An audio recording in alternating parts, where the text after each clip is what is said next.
What actually happens if you eat a banana every day? Is it a hidden fattening food or a real superfood? And not just for the brain. Does it make you happy or just fill you up? How many bananas are too many in a day? What is a myth and what is scientifically proven? And what really happens in your body when you eat bananas regularly, even several a day?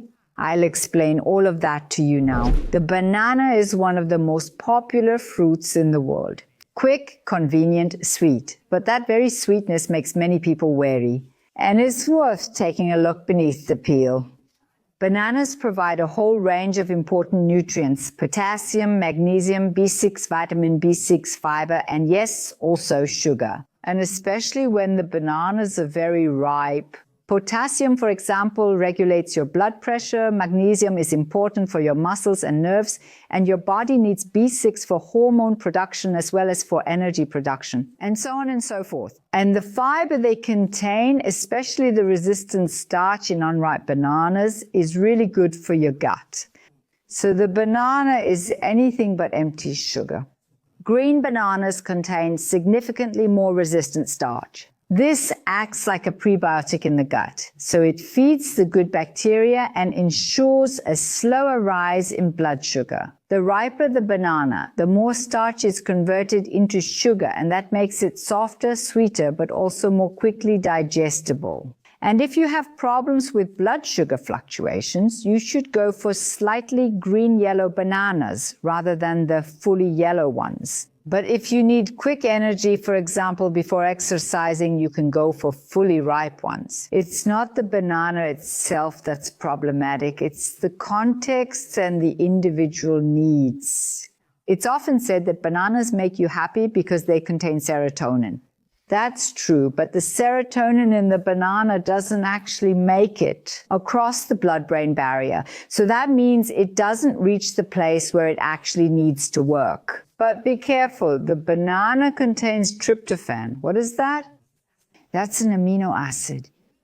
And this amino acid can be converted by the body into serotonin, provided it gets enough vitamin B6, magnesium, and complex carbohydrates at the same time. So that means a banana, when combined with oatmeal or eaten on whole grain bread, for example. I love that.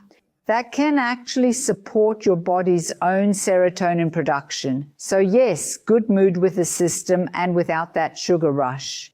Of course, a very ripe banana on its own can cause your blood sugar to rise quickly. But when combined with fiber-rich foods, as I mentioned before, like oatmeal or eaten on sourdough bread, this increase is significantly lower. The other components which delay the absorption of sugar, namely fat or protein, for example, from nuts, also slow down blood sugar. Peak, a classic example from my own kitchen, sourdough bread with banana slices, a few walnuts on top, perfect for the brain, for a good mood, and much better than any breakfast croissant.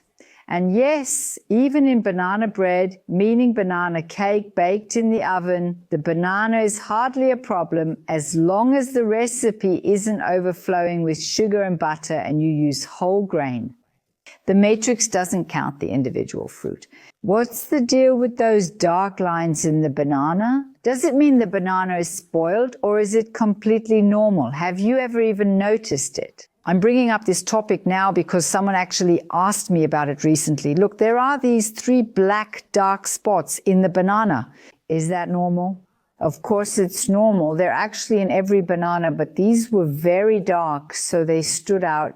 So if you cut open a banana normally, you should actually see these dark, fibrous lines along the lengthwise axis. Many people then wonder, or maybe just a few, since this is the first time I've been asked, is it actually a sign of mold, a sign of spoilage? The answer is very simple, no. These are the so-called plön bundles. They transport nutrients in the plant and remain visible even after harvest. They are completely harmless and actually a sign that the banana still contains many of its natural structures. If the banana doesn't have any mushy spots, a fermented smell or mold, just eat it. So these lines are nothing to worry about.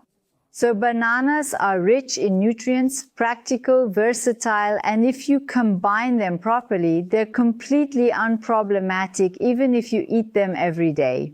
Once again, they provide potassium, fiber, magnesium, secondary plant compounds, and if used correctly, they can even support our happiness by boosting serotonin production in the body. The fear of the banana as a sugar bomb is mostly exaggerated.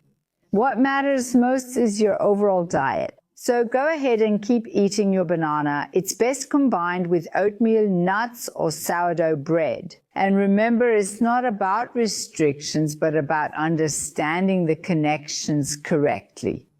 And if you're still wondering, she also said she'd explain how much you can eat in a day, that too. It depends on how much you move, whether you exercise a lot or if you use your brain a lot. So 1 to 2, and if you exercise a lot. 3 bananas are fine, but you don't have to eat that many every day.